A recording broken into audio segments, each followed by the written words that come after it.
Hey, it's Wade here. I want to talk to you about something ridiculously important for entrepreneurs and for any person who's ever experienced success.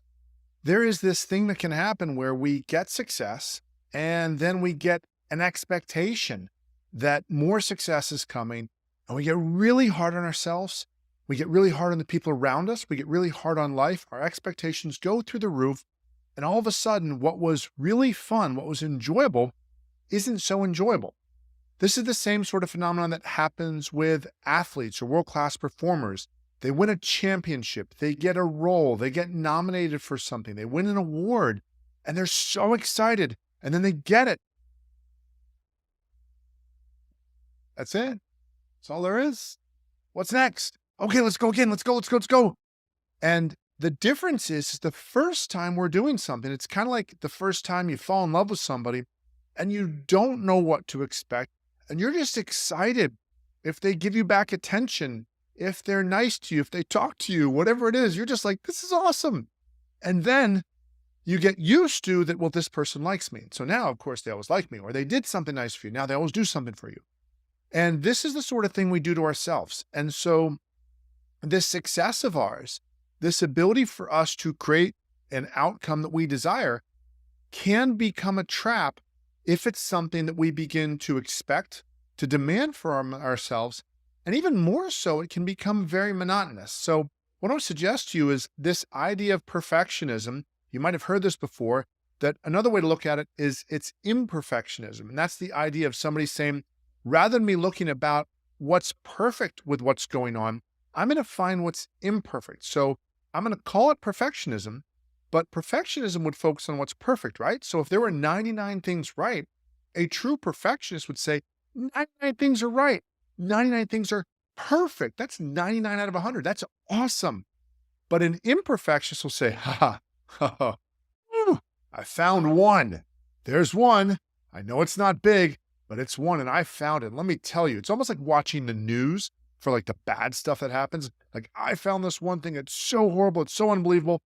And the crazy thing about this is this can turn us away from what's working for our success. It can change our expectations. It can fatigue us. It can tire us out. It can turn us into our own worst boss. And so what I want to suggest to you is that this is not something to necessarily just say, well, if I did something great, I'm going to celebrate it for a year and that's awesome. No, I'm going to suggest you look at your data. So for example, you might prepare 10 hours or 20 hours for some sort of outcome, and you get that outcome. And let's say you prepared 20 hours for something, and I'll just throw out a number. Let's say you made $2,000. So that made you $100 an hour. And again, your math might be different. You might say, wait, I would be excited if I worked 20 hours and made $20,000, whatever it is. So you made a certain amount, and then you decide, well, you know what? I only actually presented this in like 2 hours. So even though there's 18 other hours of other things I did, this next one, I'm going to kind of shortcut it. I'm going to do it in 2 hours, and I'm going to expect the same 2,000 or 20,000, whatever the result is that I got before with 20 hours. And even more so, I'm going to assume that just because I did something successful once, that it's going to be successful again the next time. So again, I'll suggest to you that this is so much about gratitude, being able to celebrate your successes, being able to be realistic. And no, that's not a bad word for entrepreneurs. Sometimes we need to be grounded. We need to build long-term businesses off of successes that are repeatable. And we can still shoot for the moon. We can still go for those grand slam home runs. We can still go for those unbelievable, awesome product launches or whatever it might be. But we also want to have that steady income. We want to have those steady successes. We want to have those things that we know that they might not be as exciting, but they allow us to create a consistent level of result. And so we don't need perfectionism to grow our business. We don't need success in every single thing, because if we need that success every single time, if we need to have success with every single activity, all of a sudden we're going to become fearful. And that's one of the worst things we can do as an entrepreneur, is to become irrationally fearful and scared of that next failure. That thing that we know we need to do, we don't know when it's coming, but we know every once in a while we're going to do something, and we're going to be so excited about it, and it's just going to bomb. It's not going to work. And so I'm encouraging you to really look at what you've done recently that's really successful, that's been awesome, or what you've done that's been a minor success, and look at how did you treat yourself after? Did you really celebrate your success? Did you give yourself time to enjoy it and to be present with it? Or did you become that ingrateful boss, that manager, that person, that supervisor that you might have even left corporate America or corporate jobs for because you said, man, this person is just always on top of me. No matter what I do, it's never good enough. Are you becoming that person to yourself? It's one of the quickest ways to steal your joy from your work. It's one of the quickest ways to get burnt out.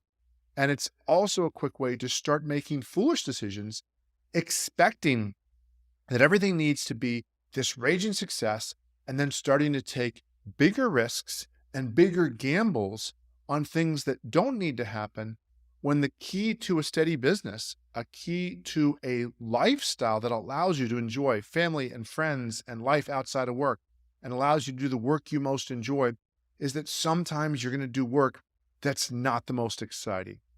Very often you're going to find, it might be a little hard to take, that the most consistent income work for you is not going to be as exciting for you. It might be fulfilling.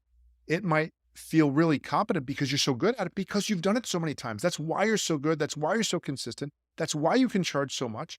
And that's why people come to you. And some of the more exciting work is maybe not going to make you money, or it might make you a lot, or might make you nothing. It might be a waste of time. So I hope this serves you to get a clearer sense of a realistic understanding of that relationship between success and really almost recovery from your success. There is this concept in Taoism that whether you are successful or not, don't take it too seriously. Some of the best athletes will tell you that if you hit the shot, you go about, no big deal. You don't hit the shot, no big deal. You don't get too high, you don't get too low. You celebrate your successes, but you don't define yourself by them. You celebrate your failures and you learn from them, but you don't define yourself by them. So I hope this serves you. If you have any questions on this or any thoughts or ideas, I'd love to hear them. As always, I look forward to helping you impact more people and make more money in less time. Do what you do best with your work so you can fully enjoy your family, your friends, your freedom, and your life outside of work. Thanks so much for listening.